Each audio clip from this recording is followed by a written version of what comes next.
आज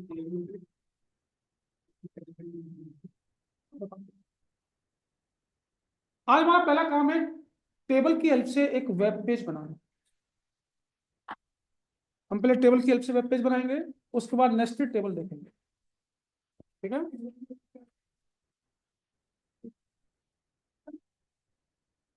तो थोड़ा ध्यान देना, यहां पर टेबल बनाने के लिए सबसे पहले एक टेबल टैग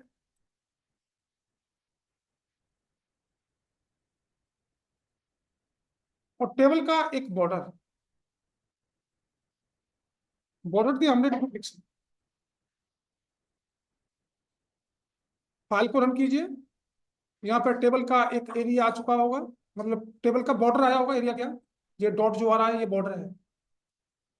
लेकिन टेबल कब बनता है, जब कम से कम आपको एक रो बनाने के लिए T R tag open, T R tag close.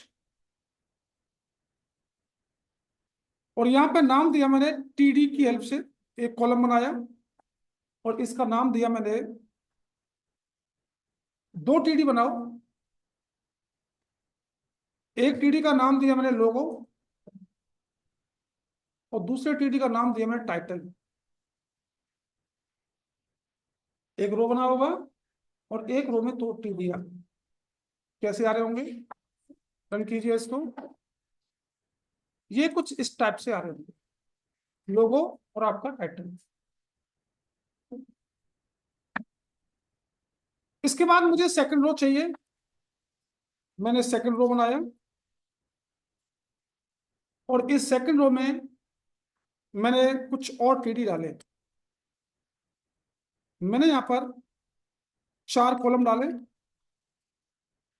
इसका नाम रखा होम, इसका नाम रखा अबाउट, इसका नाम रखा मैंने न्यूज, नाम कुछ भी रख सकता हूं मैं, और इसका नाम रखा मैंने कॉन्टेक्ट।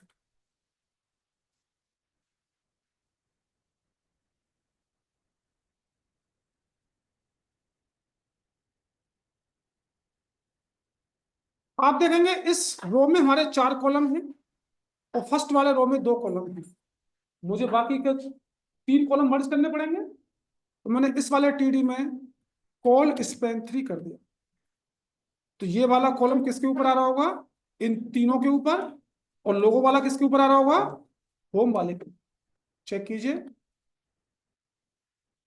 कुछ ये इस टाइप से आ रहे हैं। ठीक है। इसके बाद मुझे यहां पर एक और रो बनाना है tr, और मैंने इसमें 2 टीडी, इसका नाम दिया लेफ्ट और एक टीडी, इसका नाम दिया राइट। लेफ्ट वाले मैंने तीनों कॉलम मर्ज किए, कॉल स्पेन 3।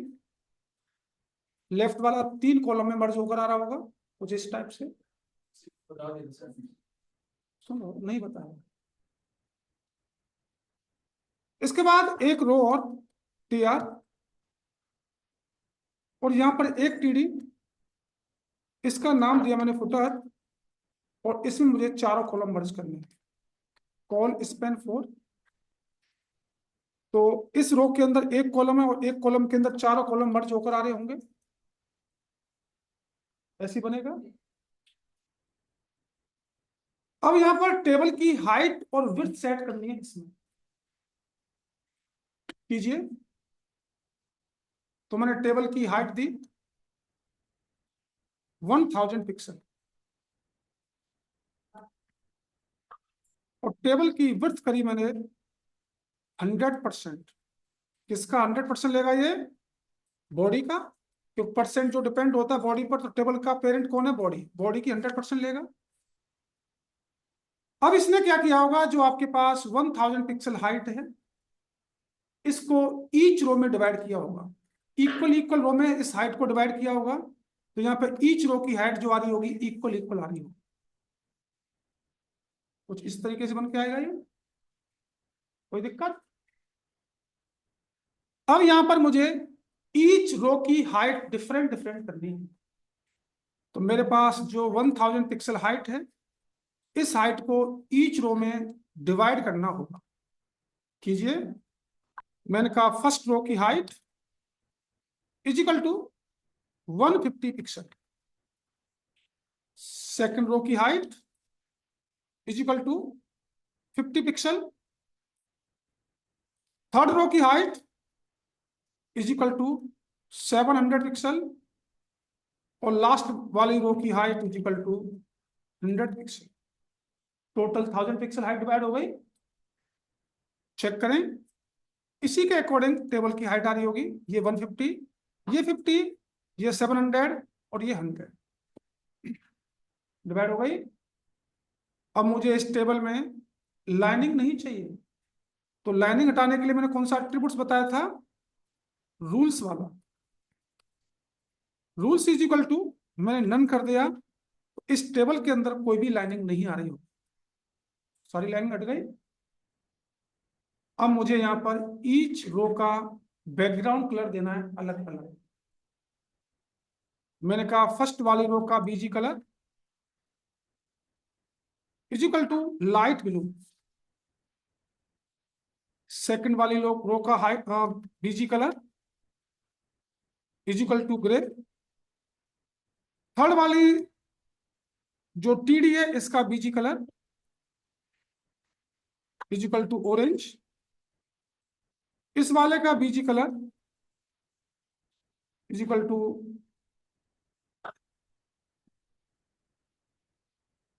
इसका कर दिया मैंने ग्रीन।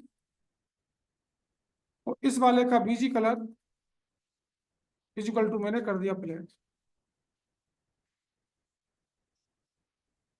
तो यहां पर हमारा कलर सेट होकर आ रहा। फर्स्ट वाले का लाइट ब्लू, सेकंड वाले का ग्रे, इस वाले का ऑरेंज, इस वाले का ग्रीन, और यहाँ फुटर में आ रहा है हमारा ब्लैक। अब हमें यहां पर कुछ कंटेंट भी डालना है। सबसे पहले यहाँ पे एक लोगो लगाना है। तो लोगो लगाने के लिए आपके फोल्डर में एक लोगो होना चाहिए यहाँ पर। तो मैं एक लोगो उठा के ला रहा हूं। मेरे पास यही लोगो है, इसी को लगा देता हूं। इसको कॉपी किया, 2-3 इमेज ले लो जरूरत पड़े तो, और आप अपने फोल्डर में जाकर इसको पेस्ट करो।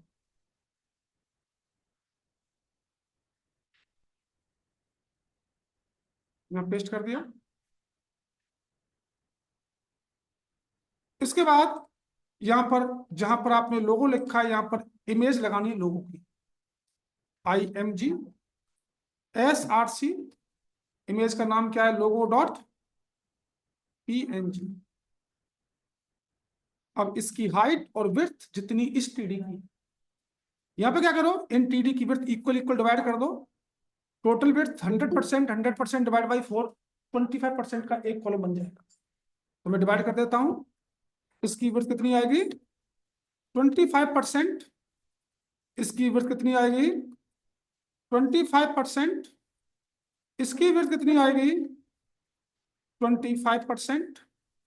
और इसकी विड्थ कितनी आएगी? 25। टोटल 100% हो गया।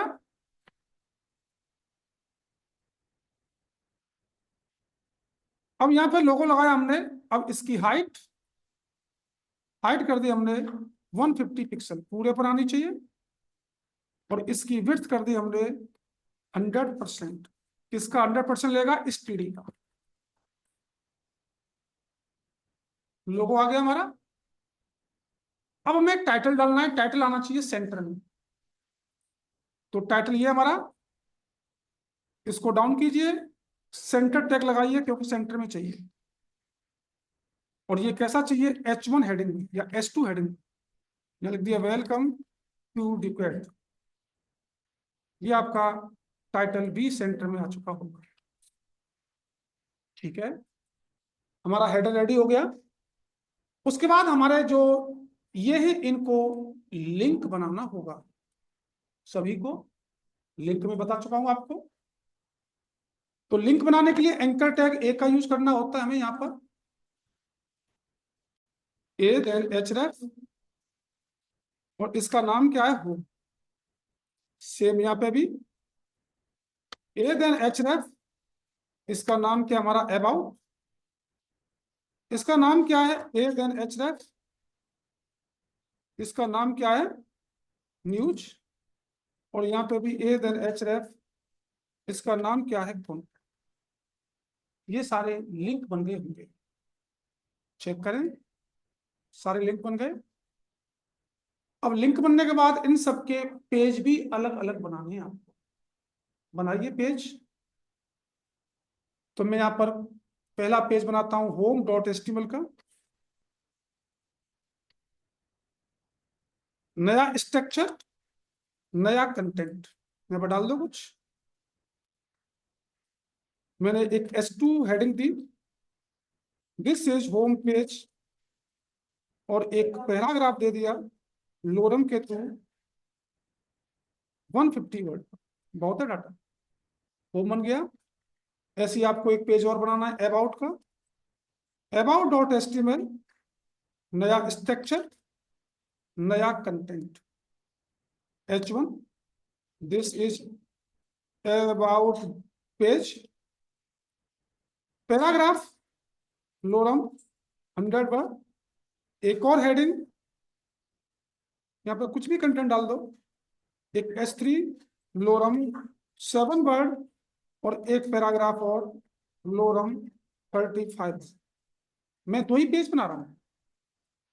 इन दोनों पेजों को लिंक कराओ। यहां पर पहले को लिंक कराएंगे home.html, और दूसरा लिंक होगा about.html। क्या इसके कंटेंट को न्यू टैब में खोलना है? तो मैंने बताया था क्या, target is equal to underscore link. Same इसमें भी target is equal to underscore link. तो जैसे ही आप इस लिंक पे क्लिक करेंगे तो ये href के डाटा को न्यू टैब में ओपन कर रहा होगा। चेक करें, न्यू टैब में लेके जा रहा है। इस पे क्लिक करें, न्यू टैब में लेके जा रहा है। बट हमारा काम क्या है कि ये डाटा न्यू टैब में नहीं जाना चाहिए। कहाँ जाना चाहिए? राइट वाले पोर्शन। हम होम पे क्लिक करें तो होम का कंटेंट राइट वाले में आए। अबाउट पे क्लिक करें तो अबाउट का कंटेंट भी राइट वाले टीडी के अंदर आना चाहिए। ये काम है हमारा। तो जहां पर आपको इन पेजों का कंटेंट चाहिए, कहाँ चाहिए? लेफ्ट वाले। तो लेफ्ट वाले में आओ। यहां पर आपको एक आई फ्रेम क्रिएट करना होगा। आई फ्रेम क्रिएट करने के लिए आई फ्रेम टैग ओपन और आई फ्रेम टैग क्लोज। आई फ्रेम का एक नाम देना होता है, कोई भी नाम दे दो। नाम दे दिया मैंने माई डाटा। और इस आई फ्रेम की एक हाइट और विड्थ, मैंने कहा हाइट जितनी इस रो की हाइट है 700 पिक्सल, इसकी विड्थ अगर विड्थ करता हूं मैं 50%, तो ये किसका 50% लगेगा? इस वाले टीडी का। देखो आई फ्रेम बन के आ रहा हो 50% पर, बन के आया है। पूरे पर चाहिए तो क्या लिखूंगा? 100%। ये आई फ्रेम रेडी हो गया। अब इसी आई फ्रेम में आपको इनका कंटेंट चाहिए। आपने आई फ्रेम का जो नाम दिया हुआ है इस नाम को कॉपी करो, और जो टारगेट लगा हुआ है यहां पर पेस्ट करो। टारगेट में अगर अंडरस्कोर ब्लैंक होता है तो ये href के डाटा को न्यू टैब में ओपन करता है। तो अगर टारगेट में किसी आई फ्रेम का नाम होगा तो जहां पर आपका आई फ्रेम बना हुआ है वहां पर इस href के डाटा को ओपन करेगा। चेक करें जी।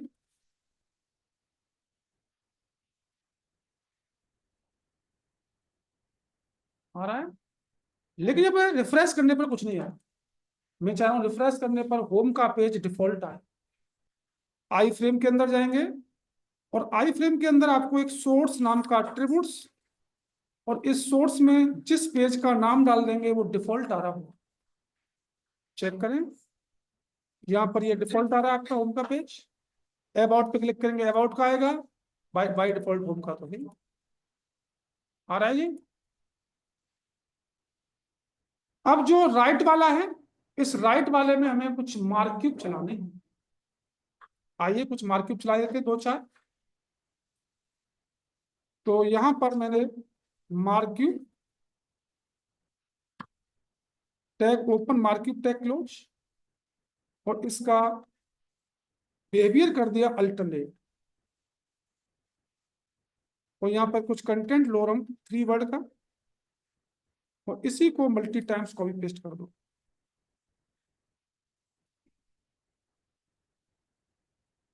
इनमें थोड़ी सी स्पीड दे दो अलग अलग,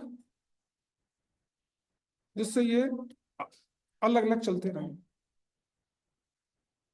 ये हमारे मार्क्यूब भी चल रहे होंगे, और भी डाल सकते हो डालना चाहें तो। बीच में गैप देना है, लाइन ब्रेक कर देंगे आप यहाँ पर, एक के बाद दूसरे के बीच में और गैप आ जाएगा, दो दो लाइन ब्रेक कर दो।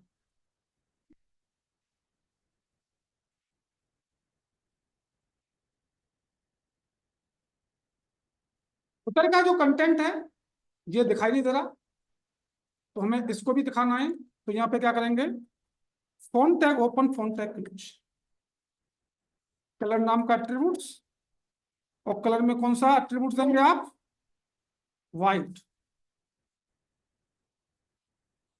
और यहाँ पर अपना कंटेंट पेस्ट करो। फुटर का कंटेंट भी डिस्प्ले हो रहा होगा।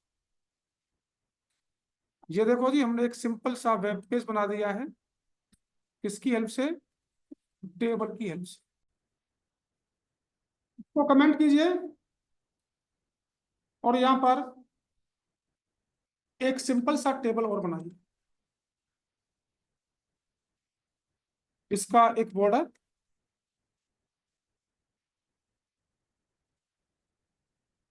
और यहाँ पर हमने एक रो लिया, और इस रो में एक टीडी, और इसका नाम हमने टॉप रख दिया। सेकंड रो टीआर, इसमें हमारे दो टीडी, इसका नाम दिया मैंने लेफ्ट, और सेकंड वाला टीडी इसका नाम दिया राइट। तो फर्स्ट वाले के अंदर दोनों कॉलम मर्ज हो जाएंगे मेरे, जो पहले वाले के अंदर एक ही टीडी है, और सेकंड रो में दो टीडी है, तो दोनों कॉलमों को मर्ज कीजिए, कॉल स्पेन टू। टेबल कैसे आ रही होगी, टेबल हमारी कुछ इस टाइप से आ रही होगी। अब मुझे इस टेबल में एक हाइट और विड्थ सेट करनी है, कीजिए। मैंने कहा टेबल की हाइट इज इक्वल टू, मैंने कहा 500 पिक्सल, टेबल की विड्थ इज इक्वल टू 100%। अब 500 पिक्सल हाइट को डिवाइड करना पड़ेगा। मैंने कहा पहली वाली रो की height is equal to 100 pixel, second वाले रो की हाइट इज इक्वल टू कितनी हो गई, 400 पिक्सल। अब इसके अकॉर्डिंग आपकी हाइट आ गई, कोई दिक्कत। अब मुझे इन कॉलमों की विड्थ भी सेट करनी है। मैंने कहा पहले वाले कॉलम की जो विड्थ है वो आनी चाहिए 70% पर, और इस कॉलम की विड्थ जो आनी चाहिए वो किस पे आएगी, 30% पर। टोटल 100% हो गया। इसके अकॉर्डिंग आपके कॉलम भी आ रहे होंगे। हमारी एक टेबल बन गई है। अब इसी टेबल के अंदर नेस्टेड बनाना है, मतलब इस वाले के अंदर मुझे एक और टेबल बनाना है, थोड़ा समझना है यहां से। जो लेफ्ट वाला है, इस लेफ्ट वाले के अंदर मुझे एक और टेबल बनानी है, तो लेफ्ट वाला टीडी को डाउन कीजिए, और यहां पर एक और table tag open, table tag close, और इसका एक बॉर्डर, बॉर्डर दिया मैंने 1 पिक्सल का। इसमें पहला रो टीआर, और टीआर में एक टीडी, और इसका नाम दिया मैंने हेडर, नाम कुछ भी रख सकता हूं। एक सेकंड टीडी, इसमें मैंने दिया सेकंड रो, टीडी नहीं सेकंड रो, और इसमें देने 3 टीडी, डाटा 1, डाटा 2, और डाटा 3। डाटा 2 है, ये डाटा 3 है। और अब इस वाले रो में एक टीडी है, इस वाले रो में 3 टीडी है, तो मुझे तीनों कॉलम मर्ज करने पड़ेंगे यहाँ पर। कॉल स्पैन फिलहाल में कैसा रहा होगा। अब इसकी हाइट और विड्थ सेट करनी है आप, आइए करते हैं। तो मुझे क्या करना है, इस टेबल की हाइट जितनी इस रो की हाइट है, कितनी है, 400। विड्थ, विड्थ कर दी मैंने 100%, किसका 100% लेगा ये, इस वाली 70 का 100% ले लेगा। अब मुझे 400 पिक्सल हाइट डिवाइड करनी है, पहले वाले रो की height is equal to 100 pixel, second वाले रो की हाइट 300 पिक्सल, कॉलम में डिवाइड कर दो, विड्थ इज इक्वल टू, इसकी कर दी 30%, विड्थ इज इक्वल टू, इसकी कर दी 30%, 60 हो गया, बचा कितना, इसकी हो जाएगी 40%। बन गया जी नेस्टेड टेबल, चेक करिए। ठीक है, इस टाइप से आपको ये नेस्टेड टेबल यूज करनी होती है। यहां पर हमारा नेक्स्ट टॉपिक का नाम है HTML फॉर्म।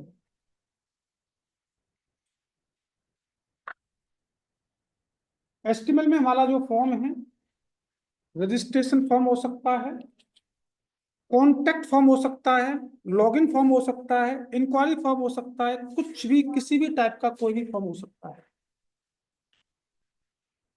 तो HTML में जब कभी भी आपको फॉर्म बनाना है, तो सबसे पहले आपको फॉर्म टैग ओपन और फॉर्म टैग क्लोज, एक एरिया क्रिएट करना होगा फॉर्म का।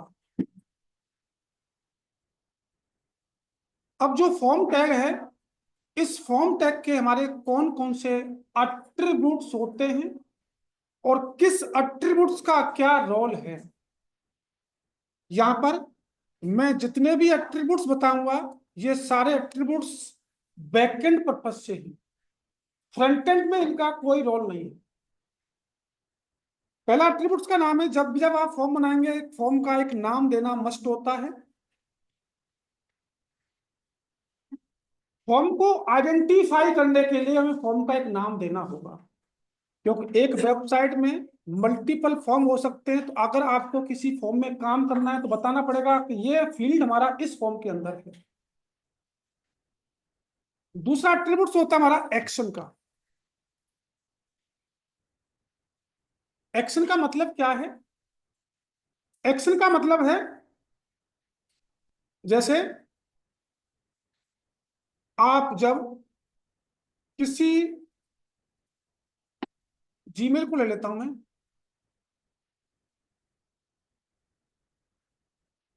मैंने यहां पर एक गलत जीमेल आईडी डाल दी जो अवेलेबल नहीं होगी इसके डाटाबेस में, और जैसे ही नेक्स्ट करता हूं, तो यहां पर आ रहा could not find your Google account. अगर ये मैसेज आपको इसी पेज पर चाहिए, तो उस कंडीशन में आपका जो एक्शन होता है ये ब्लैंक रहता है। और अगर आपको ये जो मैसेज है किसी दूसरे पेज पर चाहिए, तो जिस पेज पर चाहिए आपको उस पेज का पाथ देना होता है। इसलिए कहते हैं कि एक्शन परफॉर्म कहां हो रहा है, सेम पेज पर या नेक्स्ट पेज पर। अगर सेम पेज पर करना है तो एक्शन ब्लैंक रहेगा, और नेक्स्ट पेज पर करना है तो उस पेज का नाम डाला जाएगा। नेक्स्ट एट्रीब्यूट्स का नाम है हमारा मेथड। मेथड का काम क्या है, मेथड का काम है, आपने यहां पर जैसे ही जीमेल की कोई आईडी डाली, अब इस वेब ब्राउजर से वेब सर्वर तक आपकी रिक्वेस्ट को ले जाना, देन वेब सर्वर से वेब ब्राउजर तक उसकी रिक्वेस्ट को लेके आना, ये किसका काम होता है, इसी मेथड का होता है। और जहां मेथड हमारे जो होते हैं वो दो टाइप के होते हैं, एक होता है गेट मेथड और एक होता है हमारा पोस्ट मेथड। मेथड का काम वेब ब्राउजर से वेब सर्वर तक फॉर्म की रिक्वेस्ट को ले जाना, देन वेब सर्वर से वेब ब्राउजर तक फॉर्म की रिक्वेस्ट को वापस लाना, ये हमारा काम है मेथड का। और मेथड हमारे होते हैं दो टाइप के, गेट और पोस्ट। अब गेट और पोस्ट में डिफरेंस क्या है, देखो जी, अगर इन्होंने मेथड गेट यूज किया होता, जैसे यहाँ पे एक क्रिएट, ये होता है ना, हम क्रिएट करते हैं, यहाँ पे मैंने फर्स्ट नाम डाला, यहाँ पे लास्ट नेम डाला, जैसे मैं सेंड नेक्स्ट करता हूं, जैसे फाइनल सबमिट करूंगा, अगर इन्होंने मेथड गेट यूज किया होता, आपका ये डाटा डाटाबेस में तो जाता, लेकिन डाटाबेस के साथ साथ आपके ब्राउजर के यूआरएल में आपके इनपुट को डिस्प्ले करा देता। आपने फॉर्म में जो कुछ डाला है, गेट मेथड क्या करता है, उस फॉर्म की वैल्यू को डाटाबेस में तो भेजता है, लेकिन ब्राउजर के यूआरएल में डिस्प्ले करा देता है। और देखो जी, ब्राउजर का यूआरएल बड़े इजीली एक्सेस हो जाता है। आपने क्या डाला है, इनपुट वगैरह, वो सारा का सारा इजीली एक्सेस हो जाएगा। कोई भी उसको मतलब इजीली तरीके से गेट कर सकता है। और जो पोस्ट मेथड होता है, पोस्ट मेथड हमारा सिक्योर होता है। क्यों सिक्योर होता है? अब ये जो आप इनपुट डाल रहे हैं अपने फॉर्म में, ये आपके ब्राउजर के यूआरएल में आपके डाटा को डिस्प्ले नहीं होने देता, और वो डाटाबेस के अंदर डिस्प्ले कर देता। दोनों में डिफरेंस समझ में आया? गेट मेथड जो होता है हमारा अनसिक्योर। अनसिक्योर क्यों है? क्योंकि फॉर्म के डाटा को ब्राउजर के यूआरएल में डिस्प्ले करा देता है। और पोस्ट मेथड हमारा सिक्योर होता है, क्यों? वो ब्राउजर के यूआरएल में आपके फॉर्म के डाटा को डिस्प्ले नहीं होने देता। पहला डिफरेंस तो ये है। दूसरा डिफरेंस है, जो गेट मेथड है हमारा फास्ट वर्क करता है कंपेयर टू पोस्ट। पोस्ट हमारा स्लो है, लेकिन गेट हमारा फास्ट है। ऐसा क्यों भाई? गेट फास्ट क्यों है, पोस्ट स्लो क्यों है? यहां पर सपोज कीजिए थोड़ा सा बड़ा सा फॉर्म होता, अगर आपने मेथड गेट यूज किया है, तो गेट मेथड क्या करता है, आपने फॉर्म में जितना भी इनपुट डाला है, उस इनपुट में से 1000 करेक्टर के डाटा को रीड करता है, उस सर्वर को सेंड करता है, फिर वापस आता है, फिर 1000 करेक्टर रीड करेगा, फिर भेजेगा।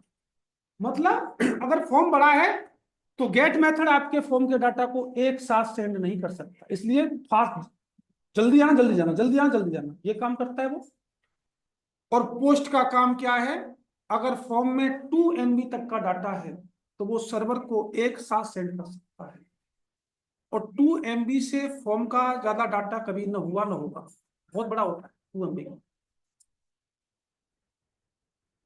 जब हमारा गेट मेथड सिक्योर ही नहीं है, तो इसको बनाया क्यों? क्यों भाई?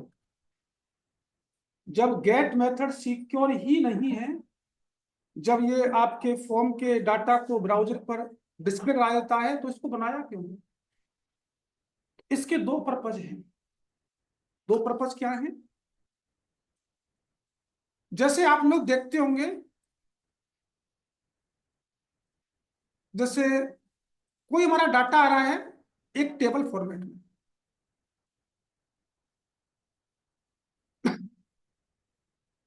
यहाँ पर टेबल फॉर्मेट में कुछ इस तरीके से डाटा आ रहा होगा आपका, और यहाँ पे आप एक एक्शन बनाते हैं। एक्शन में एक डिलीट का और एक एडिट का बटन बनाते हैं। यहाँ पे कोई डाटा होगा आपका, जो भी डाटाबेस से आ रहा होगा। अब ये डाटा जो डिलीट करेगा या एडिट करेगा, ये एक यूनिक फील्ड होता है जिसका नाम होता है आईडी या सीएल नंबर, जो भी रखेंगे उसके बिहाफ पर ये एडिट या डिलीट कर। तो मैं चाह रहा हूं जैसे इस पे क्लिक करूं, तो क्लिक के साथ मुझे इसकी आईडी भेजनी पड़ेगी, जो भी आईडी होगी। बात समझ में आ रही है? जो इसी आईडी आईडी यूनिक है इस पूरी टेबल में, तो मुझे क्या करना पड़ेगा, इसके क्लिक पर, डिलीट के क्लिक पर या एडिट के क्लिक पर क्या करना पड़ेगा, आईडी पास करनी पड़ेगी। तो इस आईडी को गेट करने के लिए हम गेट मेथड का यूज करेंगे। क्यों करेंगे? क्योंकि फास्ट है, ब्राउजर में शो होगी नहीं, इसलिए गेट मेथड यूज। एक तो तरीका ये है। दूसरा तरीका बनाया है इन्होंने, एजेक्स का नाम सुना है आपने? नहीं सुना? इसका नाम है एसिंक्रोनस जावास्क्रिप्ट एंड एक्सएमएल। इसका काम होता है, आपके वेब पेज पर अगर किसी पार्टिकुलर एरिया को रीलोड कराना है, पूरा पेज रीलोड ना हो, तो वहां पर एजेक्स का यूज होता है। फॉर एग्जाम्पल, आपने बहुत सारे फॉर्म ऐसे देखे होंगे जिसमें कैप्चा कोड आता है और एक रिफ्रेश बटन बना रहता है। कैप्चा कोड आपकी समझ में नहीं आता तो आप उसको रिफ्रेश करते हैं, क्या पूरा पेज रीलोड होता है? नहीं होता, केवल वही पोर्शन रीलोड होता है जो कैप्चा कोड वाला है। तो वहां पर हमें एजेक्स का यूज करना होता है। तो यहां पर भी हमें एक मेथड की जरूरत पड़ती है, तो यहाँ पर मेथड जो लगाते हैं हम गेट ही लगाते हैं, क्योंकि ये फास्ट है, क्योंकि ब्राउजर के यूआरएल में तो डाटा जा नहीं रहा है आपका। तो इस पर्पज से जहां पर ब्राउजर के यूआरएल में डाटा ना जाए वहां पर आप गेट यूज कीजिए, और बाकी जगह पर आप पोस्ट का यूज कीजिए। यहां पर एक और एट्रीब्यूट है जिसका नाम है encrypt type multi part from data. इसको कब यूज करना है? इसको यूज करना है जैसे आपके फॉर्म में आपको कुछ अपलोड कराना है, अपना इमेज अपलोड करानी है, अपना पीडीएफ अपलोड कराना है, कुछ भी अपलोड करना है आपको। तो अगर आप उस टाइप की कुछ फंक्शनलिटी बनाना चाहते हैं फॉर्म में, तो आपको ये एट्रीब्यूट्स लगाना मस्ट होगा। इनक्रिप्ट टाइप मल्टी पार्ट, जो भी इनक्रिप्ट कर रहे हैं आप उसके अंदर, वो डाटा हमारा किसी भी टाइप का हो सकता है, जेपीजी, पीएनजी, पीडीएफ, वर्ड, किसी भी टाइप का। उसको वैलिडेट करना है तो वो बैकएंड का काम है, हमारा काम नहीं वैलिडेट करने का। हम तो यहां से सबको अलाउ करेंगे, भाई कुछ भी ब्राउज कीजिए। तो ये हमारे 3 एट्रीब्यूट्स यूज होंगे जब आप फॉर्म की वैल्यू को डाटाबेस में भेजेंगे। ठीक है।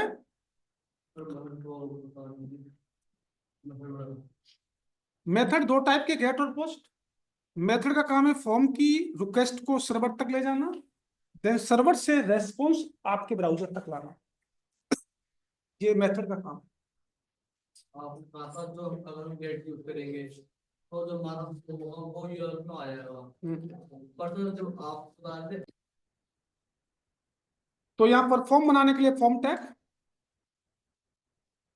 बस नाम दे देता हूँ, बाकी कुछ नहीं। अब इसके अंदर मैंने एक एंटर नेम लिखा। आपको पता होगा जब आप कोई भी टैग नहीं लगाते, बाय डिफॉल्ट इसको क्या मानता है, पैराग्राफ मानता नहीं मानता है। जब आप बॉडी में कोई भी टैग नहीं लगाएंगे, कुछ कंटेंट डालते हैं, तो डिफॉल्ट कंटेंट क्या आता है, पैराग्राफ। ठीक है। अगर आप कोई भी टैग नहीं लगाते, कुछ कंटेंट डालेंगे, डिफॉल्ट क्या मानेगा उसको, पैराग्राफ। अब मैं यहाँ पर लेबल टैग यूज नहीं कर रहा, लेबल टैग मैं आगे करके यूज करूंगा, अभी नहीं, सीएसएस जब चलेगी, अभी नहीं यूज कर रहा लेबल को। एंटर नेम मेरा डायरेक्ट आ चुका होगा यहाँ पर एज ए पैराग्राफ की तरह। अब मुझे यहाँ पर फील्ड बनाने के लिए एक एम्प्टी टैग होता है जिसका नाम है इनपुट। एम्प्टी टैग है, इनपुट किस लिए, यूजर से इनपुट लेने के लिए। लेकिन कैसा इनपुट लेना है, जिसका type is equal to text. ये एट्रीब्यूट्स लगाना पड़ेगा आपको, बताना पड़ेगा यूजर से जो इनपुट ले रहे हो उसका टाइप कैसा है। टाइप है हमारा टेक्स्ट। चेक करें, एक टेक्स्ट बॉक्स आपके सामने बना होगा जिसमें यूजर कोई भी टेक्स्ट अपना इंसर्ट कर सकता है। कर रहा है। और इस फॉर्म के अंदर जितने फील्ड बनेंगे, हर फील्ड का एक नाम देना मस्ट है आइडेंटिफाई के लिए। पता तो चलना चाहिए आखिर में इसका नाम क्या है। जब आगे चल के हम जावास्क्रिप्ट या कोई बैकएंड लैंग्वेज इंप्लीमेंट करेंगे, तो अगर हमें इसमें कोई काम करना है, जब नाम ही नहीं होगा तो आइडेंटिफाई कैसे होगा। आइडेंटिफाई करने के लिए एक नाम देना होगा, और नाम कुछ भी रख सकते हैं। नेम का नेम ही दे दिया। इस नेम से होगा कुछ नहीं, बस आइडेंटिफाई कर रहा है कि इस फील्ड का नाम क्या है। ठीक है। हाँ कुछ भी दे सकते हैं, बिल्कुल। लो जी एनी कर दो यहाँ पर। ठीक है। अब यहाँ पर एक और एट्रीब्यूट्स होता है जिसका नाम है प्लेस होल्डर। और प्लेस होल्डर में जो कुछ लिखेंगे उसका काम है कि यूजर को बताना कि यूजर को इस बॉक्स में करना क्या है। प्लेस होल्डर इसके अंदर आएगा लिखा हुआ, और जैसे ही आप टाइप करेंगे ये हट जाएगा, जैसे बैक करेंगे फिर आ जाएगा। ये प्लेस होल्डर का काम होता है। और यहाँ पे आप जितना चाहो उतना इनपुट टाइप कीजिए, लेकिन मैं चाह रहा हूं यहाँ पे 2 करेक्टर, 4 करेक्टर, 5 करेक्टर का डाटा है। इसके लिए यूज करना है आपको मैक्स लेंथ। और मैक्स लेंथ में हमने लिख दिया जी 7। तो 7 का मतलब हुआ कि 7 करेक्टर का डाटा ही आएगा, इससे ज्यादा डाटा नहीं आएगा। ठीक है। अगर आपको इसकी विड्थ इंक्रीज करनी है तो आपको यहां पर यूज करना है साइज। मैंने कर दिया 40 पिक्सल, तो ये 40 पिक्सल एड ऑन हो गया इसके अंदर, विड्थ हो गया जी। हाइट सीएसएस से बढ़ेगी, हाइट विदाउट सीएसएस नहीं बढ़ सकती। तो ये इनपुट जिसका टाइप टेक्स्ट है, कब यूज करना है? जब आपको यूजर से इनपुट लेना है टेक्स्ट टाइप का। अब मैंने सेम चीज कॉपी की और यहां लिखा मिड नेम,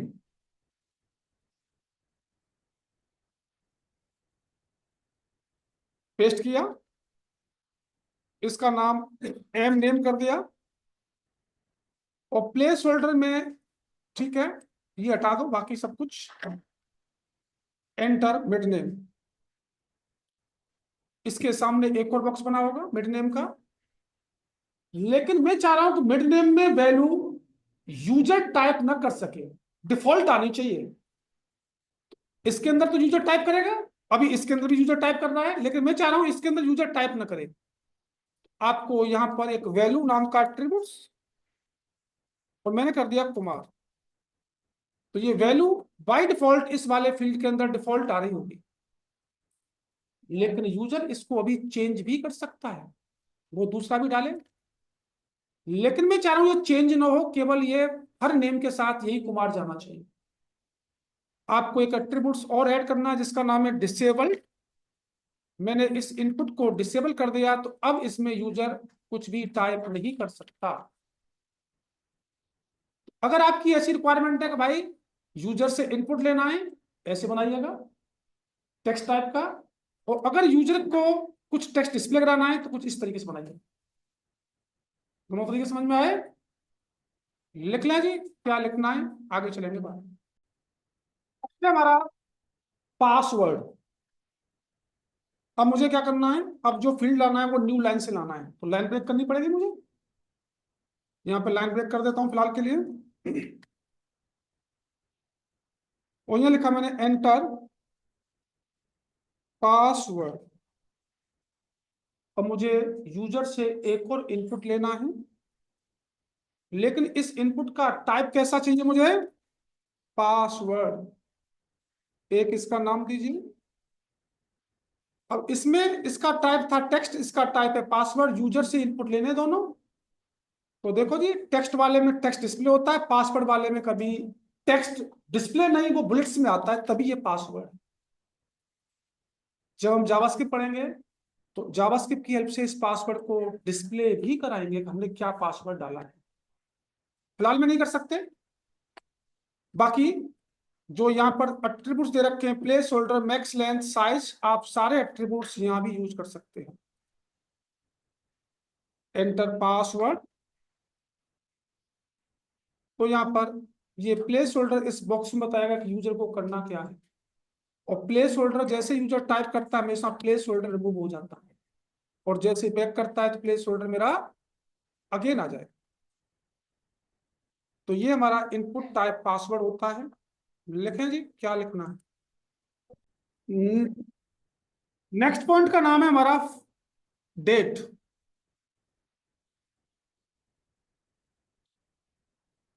यहां पर हमें यूजर से एक और इनपुट लेना है, लेकिन इस इनपुट का टाइप कैसा होना चाहिए? डेट। एक इसका नाम दी। जैसे इनपुट टाइप डेट लिया, यहां पर एक कैलेंडर आ रहा होगा आपका डेट का। कोई भी यूजर कहीं से किसी भी ईयर से कोई भी डेट सेलेक्ट कर सकता है, और डेट का जो फॉर्मेट होगा वही फॉर्मेट होगा जो आपके सिस्टम का फॉर्मेट है।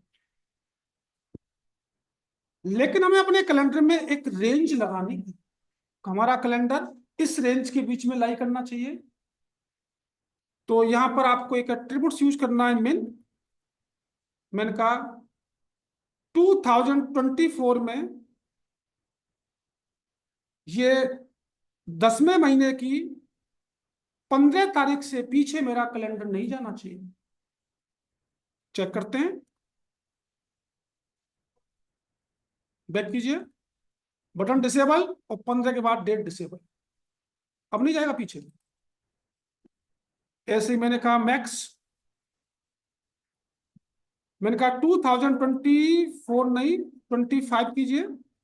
मैं फरवरी के 20 तारीख से आगे मेरा कैलेंडर नहीं जाना चाहिए। चेक करें, फरवरी के बाद बटन डिसेबल और 20 तारीख के बाद डेट डिसेबल। एक रेंज लग गई मेरे कैलेंडर में।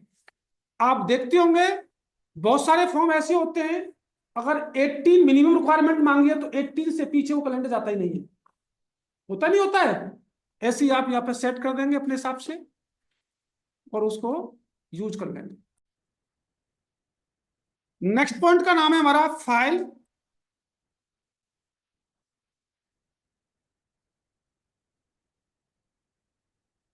हमें यहां पर यूजर से एक और इनपुट लेना है और इस इनपुट का टाइप क्या होगा?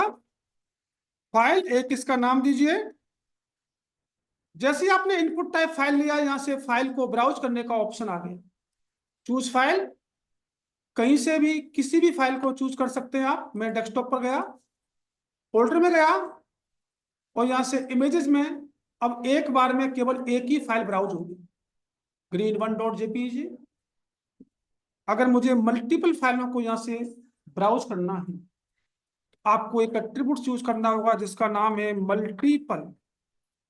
जो मल्टीपल एट्रीब्यूट से इसका काम होता है कि आप यहां पर मल्टीपल फाइलों को ब्राउज कर सकते हैं जी, एक साथ कितनी भी फाइल। ये तो वो कितनी आ गई, 8 फाइल। बता रहा है कौन कौन सी फाइलें हैं। और मैंने इसका फॉर्म टैग में एक एट्रीब्यूट बताया था। अगर आपको ये इनपुट टाइप फाइल लेना है तो आपको ये वाला एट्रीब्यूट्स लगाना मस्ट है। इसका काम क्या है? Input type multi part from data. जब आप चूज कराएं फाइल को, वो किसी भी टाइप की कोई फाइल हो सकती है, जेपीजी, पीएनजी, वर्ड की, नोटपैड की, पीडीएफ की, सबको हमने यहां से अलाउ कर रखा है। अब इसमें वैलिडेट करना है तो ये काम बैकएंड का है भाई। हमारी फाइल जेपीजी अपलोड हो, उसका साइज इतना होना चाहिए, मतलब जो भी वैलिडेट करना है वो बैकएंड में होगा, यहाँ पर कुछ नहीं। एचटीएमएल में लिखें जी, क्या लिखना है। आगे का पॉइंट है हमारा रेडियो।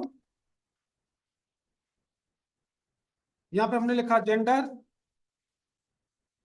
हमें एक और यूजर से इनपुट लेना है। अब देखो जेंडर जो लिखा है एज ए पैराग्राफ की तरह कंटेंट आ रहा होगा यहाँ पर हमारा, जैसे टेक्स्ट आता है बाय डिफॉल्ट।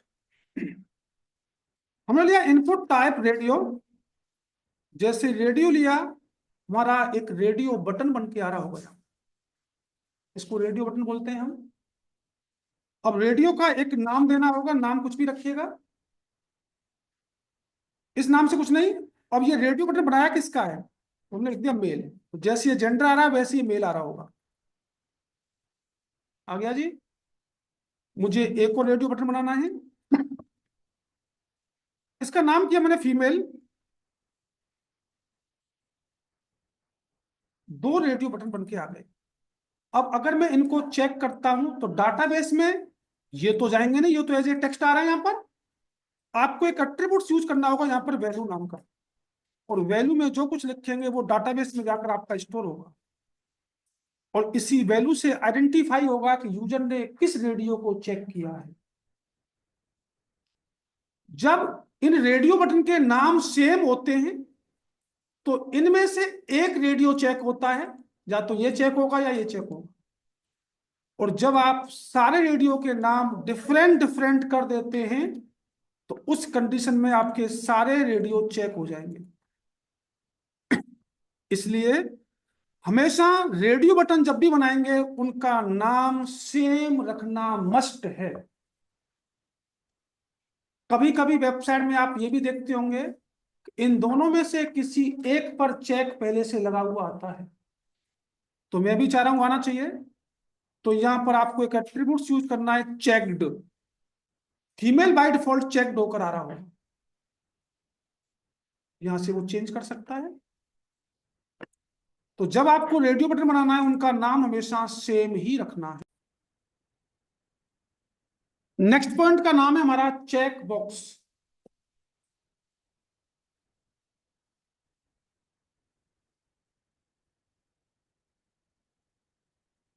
यहां पर हमने एक और इनपुट लिया यूजर से जिसका type is equal to check box. एक इसका नाम देना पड़ेगा, एक इसकी वैल्यू देनी पड़ेगी, और जो लिखा हुआ आएगा वो नाम यहां देना पड़ेगा। मैंने यहां पर मल्टीपल चेक बॉक्स बना दिए। एक पीएचपी का है, एक जावा का है, ये जावा हो जाएगा मेरा। एक मेरा सी एस एस का है, सी एस कर दिया यहाँ पर, ये सी एस एस हो गया मेरा। एक एच टी एम एल का है, यहाँ पर एच टी एम एल कर दिया। इनका भी नाम सेम रहेगा। अब चेक बॉक्स में यूजर चाहे एक को भी चेक करे, दो को भी चेक करे, तीन को भी चेक करे, चार को भी चेक करे। अगर जहां पर मल्टीपल वैल्यू चेक करनी है वहां पर आपको चेक बॉक्स का यूज करना है, और जहां पर एक वैल्यू चेक करनी है वहां पर रेडियो बनाना होगा। तो चेक बॉक्स हमेशा मल्टीपल चेक होते हैं और रेडियो हमेशा एक चेक होता है। ठीक है, लिखें।